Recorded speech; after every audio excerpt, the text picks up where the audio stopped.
Bonjour, aujourd'hui c'est lundi et je suis heureux de te retrouver pour une nouvelle série de prières inspirées où tu vas être encouragé à recevoir la paix du Seigneur, la paix de Dieu, la douceur intérieure. Je prie que le Seigneur puisse t'amener cette paix profonde, cette paix qu'il t'a promis, que tu puisses le vivre au milieu de la tempête, au milieu du bruit, au milieu des choses de la vie, des situations difficiles de la vie.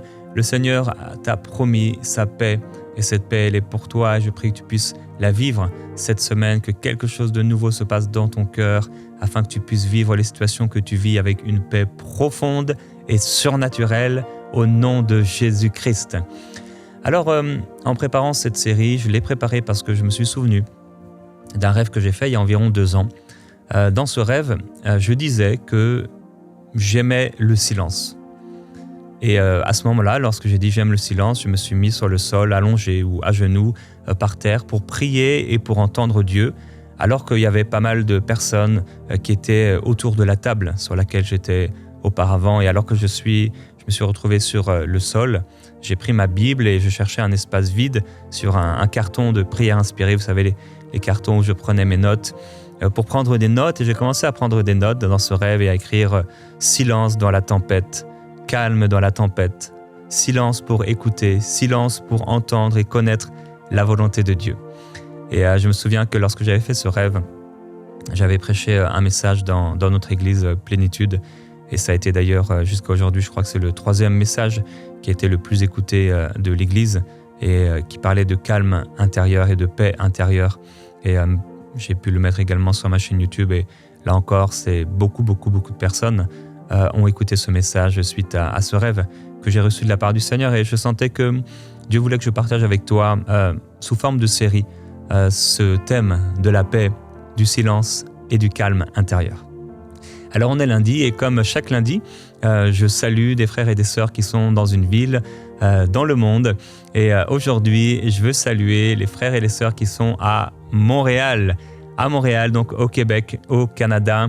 Que le Seigneur vous bénisse abondamment alors que vous vivez à Montréal. Et si vous avez l'occasion de venir à Montréal, eh bien, en ce moment, on a vécu l'été indien, et avec ces couleurs magnifiques de l'automne. Si vous venez au Canada, si vous venez au Québec, la meilleure période, c'est vraiment les 2 premières semaines d'octobre pour vivre cet été indien. C'est inégalable.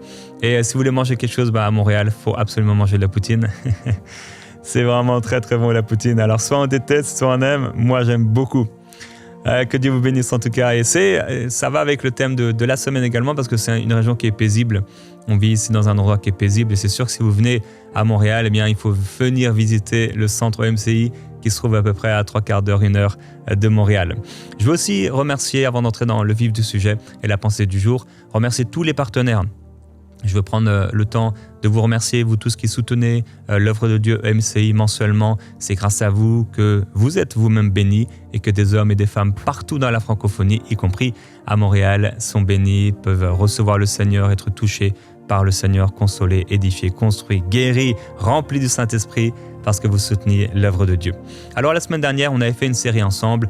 J'avais partagé que je ne suis pas le Seigneur, mais je suis, donc du verbe suivre le Seigneur. On n'est pas appelé à être les seigneurs, mais c'est lui le Seigneur. On doit se soumettre à lui et on doit faire attention à la voix qui nous dit de monter. Il y a une voix de Dieu, c'est celle qui nous dit de monter pour plus de révélation, plus d'intimité avec le Seigneur. Mais il y a une autre voix, celle du diable, qui nous dit de monter. Et là, c'est un orgueil voilà, charnel, humain, des choses humaines, etc. Alors, je vous avais posé cette question: sur quoi tu bâtis ta vie ? Sur quoi tu bâtis ta vie? Et avec Annabelle, on avait parlé de 3 niveaux de distinction dans notre vie. Et finalement, le 3e niveau, c'est celui où nous ne vivons plus pour nous-mêmes, mais on vit vraiment pour la gloire de Dieu. Et on avait terminé par un psaume où on a rendu gloire à Dieu. Rappelez-vous, on a prié encore: je rends gloire à Dieu pour ceci, je glorifie le Seigneur pour cela. Alors, est-ce que tu es prêt à partager la pensée du jour ensemble? Alors, la devise de prière inspirée, je la rappelle également chaque lundi. Voici cette devise: quels que soient les problèmes que tu rencontres et jusqu'à l'imminent retour de Jésus, arrête-toi pour prier et lire ta Bible tous les jours, marche dans l'amour et dans l'esprit, persévère dans la foi et dans la sainteté. Et donc cette pensée du jour aujourd'hui que je partage avec toi, ça va être sur ces 2 premiers mots: arrête-toi. C'est tout. arrête-toi. Alors, il ne s'agit même pas aujourd'hui de partager sur s'arrêter pour prier ou pour lire la Bible, mais non, vraiment juste de s'arrêter. Il y a quelqu'un qui a besoin de s'arrêter et le passage que le Seigneur m'a mis à cœur, il se trouve dans Genèse au chapitre 25 et on va le lire avec toi, Marie. Ses enfants grandirent. Ésaü devint un habile chasseur, un homme des champs. Mais Jacob fut un homme tranquille qui restait sous les tentes.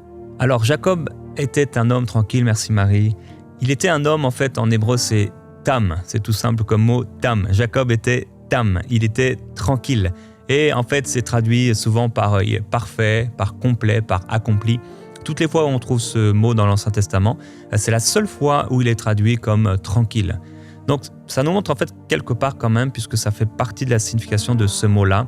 Jacob était parfait, Jacob était complet, Jacob était accompli, Jacob était tranquille. Donc, on a d'un côté Ésaü, en fait, lui, c'est un chasseur, voilà, c'est un homme de la campagne, il chasse, il court, voilà, c'est quelqu'un qui est actif.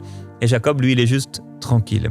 Et on voit la différence entre les deux types de caractères. Parfois, on court comme Ésaü.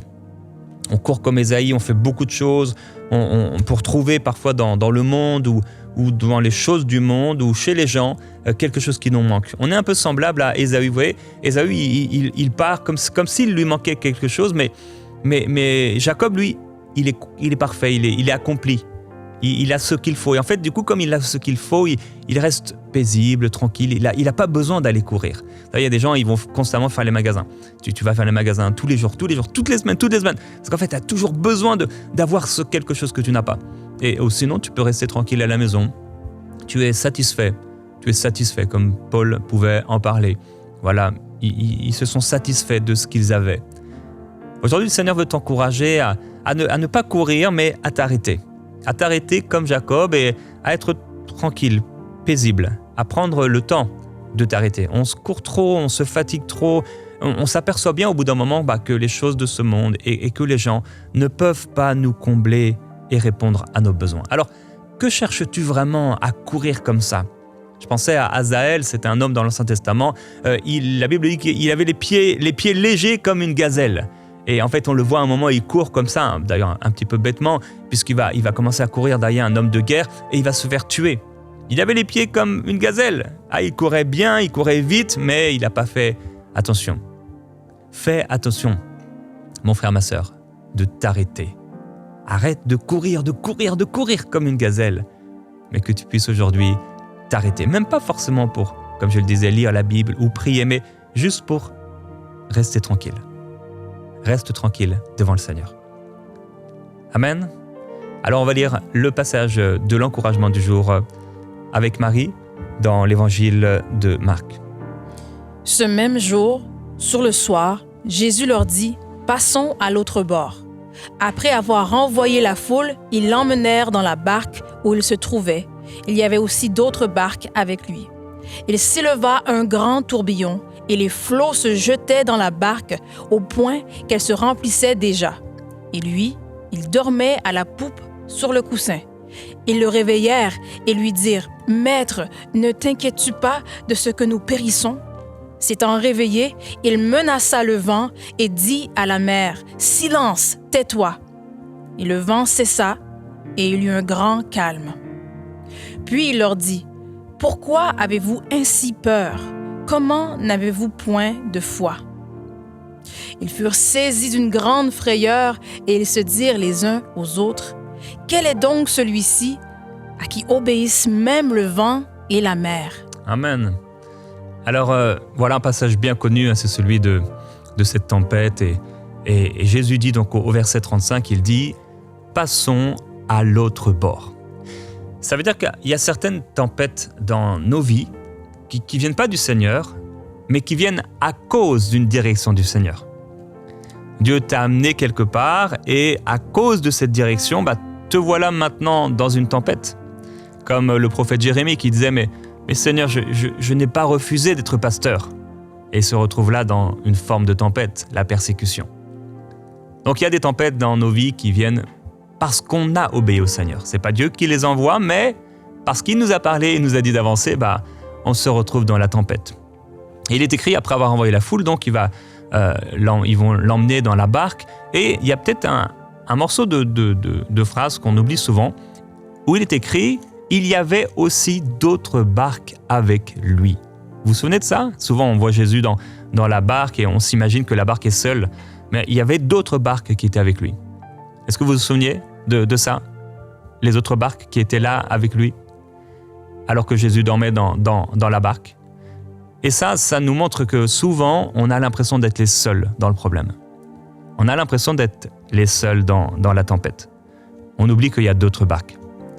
Et parfois, je parle avec des frères ou autres, et on a l'impression ils ont l'impression d'être seuls et qu'ils sont les seuls sur terre à vivre la chose. Et je les encourage en disant, mais tu n'es pas seul. Tu n'es pas seul. Et je dis souvent, ce n'est pas anormal. La situation dans laquelle tu vis, elle n'est pas anormale. Ce sont les mêmes difficultés. Pierre en parlera. La fournaise qui sévit au milieu de nous. Et donc, alors qu'ils sont là avec plusieurs barques, il est écrit qu'il va s'élever un grand tourbillon. En fait, en grec, c'est vraiment deux mots.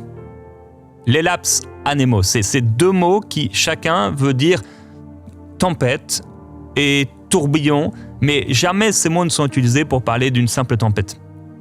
C'est vraiment utilisé pour parler d'un plus qu'une rafale, c'est un vent qui fracasse tout, une tempête qui brise tout, avec de gros nuages noirs, d'orage, une très très forte, des flots de pluie, un vent qui renverse tout. Tout ça, vous pouvez le voir dans le mot strong. Et donc, c'était pas une simple tempête, c'était vraiment une grosse tempête. Et qu'est-ce que fait Jésus au milieu de cette grosse tempête, de cet orage terrible? Il dort. Et lui, il dormait à la poupe. Alors Jésus est censé être le leader, il est censé être devant, mais il est à l'arrière. Jésus, tu es censé être là, réveillé, au milieu de ma tempête, mais tu es à l'arrière. Et d'ailleurs, à l'arrière, c'était là où on se mettait, donc à la poupe, à côté du Seigneur Jésus-Christ, pour pagayer, donc pour ramer. On se mettait à cet endroit-là, donc c'était quand même quelque part un endroit où on pouvait diriger le bateau. Mais au lieu de diriger le bateau, Jésus dort dans le bateau. Et non seulement il dort dans le bateau à la poupe, donc à l'arrière du bateau, mais il dort sur un coussin. Et vraiment, le terme qui est utilisé, c'est un oreiller. Il dormait sur un oreiller. Comment c'est possible de dormir dans une tempête? On ne parle pas de la pluie. Déjà, imagine-toi, tu dors sous la pluie. Tu es à l'extérieur, tu es dans la barque, tu dors sous la pluie. Déjà, tu te sens les gouttes là qui te tombent dessus. Des fois, si tu as 2-3 gouttes qui vont te tomber dessus dans la nuit, tu vas te réveiller, tu vas te demander qu'est-ce qui se passe. Lui, c'est pas quelques gouttes. Il y a vraiment un fracas, il y a un vacarme, il y a du bruit, il y a de la pluie et des grosses gouttes de pluie, plus que des grosses gouttes, parce qu'en fait, c'est vraiment des flots qui commencent à remplir la barque, et au point où les disciples pensent que c'est fini, qu'ils sont en train de mourir, alors qu'ils ont déjà vu des tempêtes. Mais celle-là, c'est pas une tempête comme les autres. Donc la barque, ça veut dire que même le coussin, l'oreiller sur lequel Jésus dormait, il était trempé. Et Jésus lui-même devait être trempé. Et pourtant, il réussit à dormir en étant trempé. Waouh! Et en même temps, Jésus, le leader qui devait nous diriger, il est là, il est confortable. En tout cas, plus confortable que nous. Et il dort. Et il reste là dans la tempête. Et donc, il se lève, on le sait, et va dire « Silence, tais-toi ». C'est pas à nous que Jésus dit de se taire dans la tempête. Jésus ne nous dit pas de se taire, de nous taire. Mais Jésus parle à la tempête. Et il dit à la tempête, tais-toi. Jésus ne nous parle pas avec violence, non, il nous parle avec amour, avec douceur, mais c'est à la tempête qu'il parle avec violence, avec une telle autorité, avec une telle force. Et les disciples vont être vraiment étonnés. Et il va leur dire, mais comment n'avez-vous pas cru? Comment n'avez-vous pas eu de foi? Et quand tu connais intimement Jésus, c'est pas la peur qui vient, mais eux, ils vont être saisis d'une grande frayeur. Mais quand tu le connais intimement, tu n'as pas peur. Tu as la paix, tu as la joie. C'est comme Goliath lorsqu'il s'est avancé dans le champ de bataille. Si c'était un bon père, peut-être ça l'était, s'il avait des enfants. Et son fils, quand il s'est avancé sur le champ de bataille, son fils s'est pas écrié et apeuré et affolé. Et non, il devait se dire « ça c'est mon père ». C'est le guerrier, c'est mon Père. Mais les disciples, là, ils ont eu peur en fait, en voyant l'autorité de Jésus, mais ils ont eu une frayeur parce que l'intimité n'était pas encore là, n'était pas encore à ce niveau-là. Alors Jésus fait taire la tempête, qu'elle soit intérieure ou extérieure.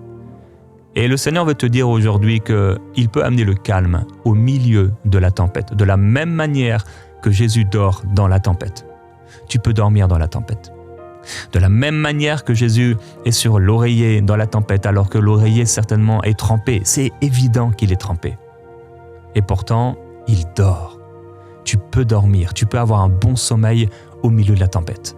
Tu peux garder la paix au milieu de la tempête. Alors, j'ai intitulé le titre de cette série « Douceur intérieure ». Il y a une forme de douceur intérieure que le Seigneur Jésus veut te faire expérimenter. Il veut te faire connaître cela. Je prie que tu puisses le vivre. Dans le psaume chapitre 107, on va lire avec toi, Marie, ce qui s'est passé avec Jésus, mais ça a été écrit bien avant, de manière prophétique. Ceux qui étaient descendus sur la mer dans des navires et qui travaillaient sur des grandes eaux, ceux-là virent les œuvres de l'Éternel et ses merveilles au milieu de l'abîme. Il dit, et il fit souffler la tempête qui souleva les flots de la mer. Ils montaient vers les cieux, ils descendaient dans l'abîme. Leurs âmes étaient éperdues en face du danger. Saisis de vertige, ils chancelaient comme un homme ivre, et toute leur habileté était anéantie. Dans leur détresse, Amen. Ils criaient à l'Éternel, et il les délivra de leurs angoisses. Il arrêta la tempête, ramena le calme, et les ondes se turent. Ils se réjouirent de ce qu'elle s'était apaisée. Amen. Et l'Éternel les conduisit au port désiré. C'est ce que le Seigneur va faire avec toi. Alors c'est vrai qu'on peut être comme ces hommes dans nos vies, saisis de vertige, à chanceler. Tu te dis, mais comment je vais rester debout? Tu es comme un homme qui chancelle, comme un homme ivre. Toute ta sagesse ne te sert plus à rien. Tu as essayé, tu as calculé, mais voilà, le problème est là, la réalité te dépasse complètement. Tu es saisi de vertige, mais merci Seigneur, dans leur détresse, qu'est-ce qu'ils ont fait? Ils ont crié à l'Éternel. Ils ont crié à l'Éternel et il les a fait sortir de leurs angoisses. Il a arrêté, il a calmé la tempête et les flots se sont tus. Qu'est-ce qu'il est en train de décrire le psalmiste? De qui parle-t-il? Il parle du Seigneur Jésus-Christ. Il parle plus généralement de notre Dieu. Et ils se réjouirent de ce qu'il s'était apaisé. L'Éternel les conduisit au port désiré. Et je veux dire aujourd'hui que le Seigneur va t'amener au port désiré. Il va t'amener là où tu dois aller. Ne t'inquiète pas. Même si à un moment, tu dois t'arrêter quelque part, t'échouer sur une île, il y aura un autre bateau. Parce que c'est le Seigneur, le chef du bateau, le capitaine. N'aie pas peur. Ne t'inquiète pas. Le Seigneur t'amènera à bon port. Et le Seigneur te donne sa paix. C'est ce qu'Ésaïe avait prophétisé au chapitre 53 de son livre. Mais il était blessé pour nos péchés, Ouais. brisé pour nos iniquités. Le châtiment qui nous donne la paix est tombé sur lui. Et c'est par ses meurtrissures que nous sommes guéris. Amen. Alors, la paix de Dieu, c'est une promesse. De la même manière que le pardon de nos péchés, c'est une promesse. De la même manière que tu peux être sûr d'avoir été pardonné de tes péchés, de la même manière tu peux être sûr que la paix, c'est pour toi. C'est ce que Jésus dira dans Jean chapitre 14. Il dit « Je vous laisse ma paix, je vous donne ma paix. Je ne vous donne pas comme le monde donne. Que votre cœur ne soit pas troublé, ni craintif. Pas de peur, pas de crainte dans ton cœur, au nom de Jésus-Christ. Et je prie dès maintenant, Père, que ta paix s'installe dans le cœur de mon frère, de ma sœur. Cette paix surnaturelle qui descend du ciel et qui vient habiter dans notre cœur. Cette paix que tu avais au milieu de la tempête, parce qu'en toi, il n'y avait aucune peur, il n'y avait aucune crainte. Au milieu de la tempête, tu avais la paix. Tu savais que rien ne pouvait t'arriver.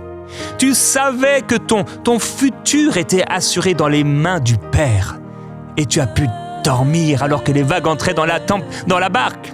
Tu as pu dormir alors que le bateau, la barque était malmenée de toutes parts. Tu es resté tranquille. Tu avais confiance non seulement pour toi, mais également pour les disciples. Non seulement pour ceux qui étaient dans ta barque, mais ceux aussi qui étaient dans les autres barques alentour. Même si tu avais les yeux fermés, Seigneur Jésus, tu voyais tout, tu savais tout.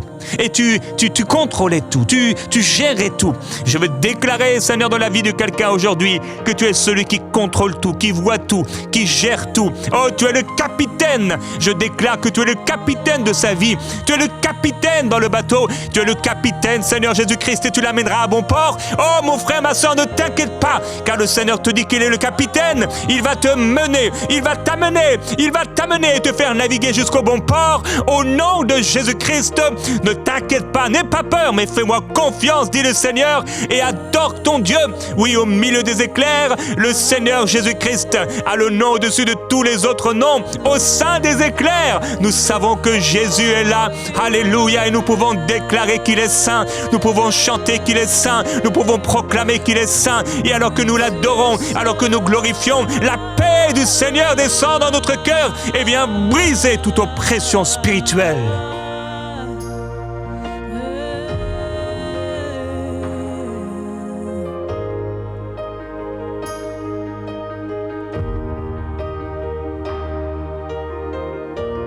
Digne l'agneau sacrifié,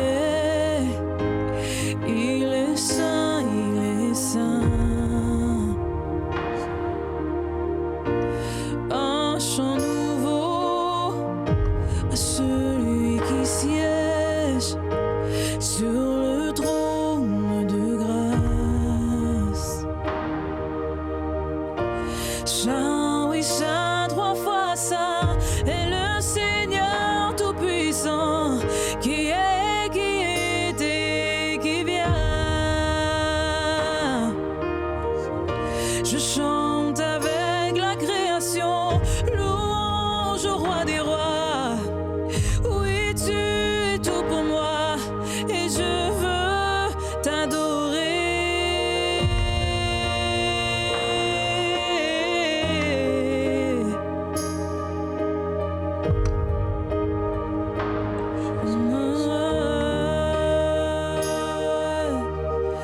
Vêtu de splendeur, d'éclat et d'ardeur, paré de lumière au sein des éclairs. Oui, Jésus. Jésus, ton nom est source de vie, d'autorité. Alléluia. Insaisissable vérité. Oui, tu es saint. Saint, oui, saint, trois fois saint, est le Seigneur Tout-Puissant, qui est et qui revient.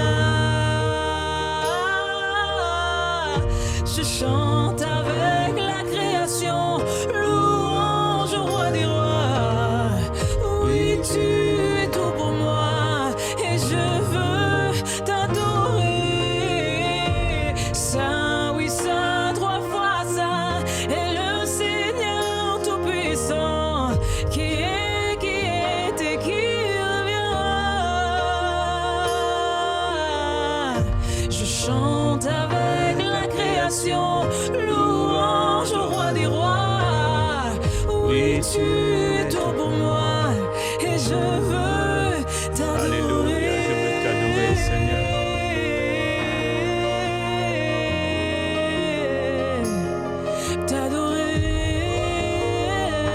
Tu es digne. Je veux t'adorer. Tu es digne, Je Seigneur. veux t'adorer. Déclare Tu es digne, qu'il est digne.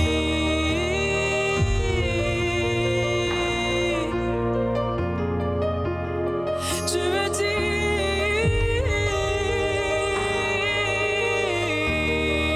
Digne est l'agneau sacrifié. digne est l'agneau sacrifié. Il est saint, il est saint. un chant nouveau à celui qui siège sur le trône de grâce. Digne l'agneau. Digne l'agneau sacrifié, il est saint, il est saint. Un chant nouveau à celui qui siège sur le trône de grâce. Tu es saint, Seigneur. Saint, oui, saint, trois fois saint, et le Seigneur tout-puissant, qui est et qui vient. Je chante avec la création, louange au roi des rois. Oui, tu es tout pour moi, et je veux t'adorer. Saint, oui, saint, trois fois saint, et le Seigneur tout-puissant, qui est et qui vient. Je chante avec la création. Je chante avec la création, louange au roi des rois. Oui, tu es tout pour moi, et je veux t'adorer.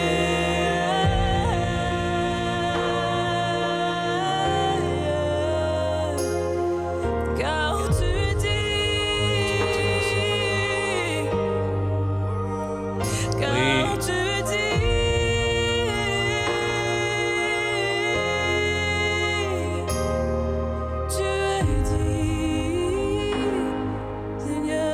Au sein des éclairs, Seigneur, nous savons que nous pouvons dormir, car tu es le capitaine du bateau. Rien ne va nous arriver. Rien de mal ne va nous arriver. Mais nous avons la paix et nous recevons la paix. Et nous disons à la tempête de se calmer au nom de Jésus-Christ. J'ordonne maintenant à la tempête dans ta vie, au nom de Jésus-Christ, de se calmer par la puissance du Seigneur. J'ordonne à toute tempête, au nom de Jésus-Christ, de s'arrêter maintenant dans ta vie, au nom de Jésus-Christ. J'ordonne à tous les nuages de se retirer. J'ordonne à la tempête de s'arrêter. J'ordonne au bruit maintenant de s'arrêter, au flot de s'arrêter, au nom de Jésus-Christ. Tout flot d'orgueil, toute oppression spirituelle, quitte maintenant, au nom de Jésus-Christ. Nous proclamons la paix du Seigneur, le ciel bleu qui s'ouvre, le soleil qui illumine nos vies et les cœurs par le Saint-Esprit. Père, je te glorifie et je te loue. Je te remercie de ce que tu fais maintenant dans les cœurs. Oh, tu viens faire resplendir Jésus-Christ, notre soleil de justice. Tu viens faire resplendir Jésus dans nos cœurs, amenant la paix, une paix certaine, une paix complète. Au milieu de la tempête, nous ne comprenons pas tout, mais nous savons que toi tu comprends tout. Nous ne comprenons pas tout, mais nous savons que tu connais tout. Oh oui, nous ne connaissons pas tout, mais toi tu connais tout. Oh Jésus-Christ, tu es notre calme, tu es notre paix, tu es notre bouclier, tu es notre rocher, tu es notre refuge, tu es notre barque, tu es notre couverture. Tu es notre oreiller. Oui, Jésus, tu rends notre vie douce. Tu rends notre cœur doux. Merci pour la douceur intérieure du cœur par l'esprit. Merci pour la douceur de l'âme, Jésus. Oh, je reçois, dis-le avec moi, mon frère, ma sœur. Je reçois cette paix intérieure. Je reçois cette douceur intérieure. Je reçois la paix de Jésus-Christ et je vais la garder. Je la garde. Le Seigneur me l'a donnée. Il m'a donné sa paix et il la laisse dans mon cœur. J'ai la paix de Dieu. J'ai la paix avec Dieu et j'ai la paix en Dieu. Au milieu de cette tempête qui s'en va, la paix, elle, demeure dans mon cœur, quoi qu'il arrive, au nom de Jésus-Christ. Amen.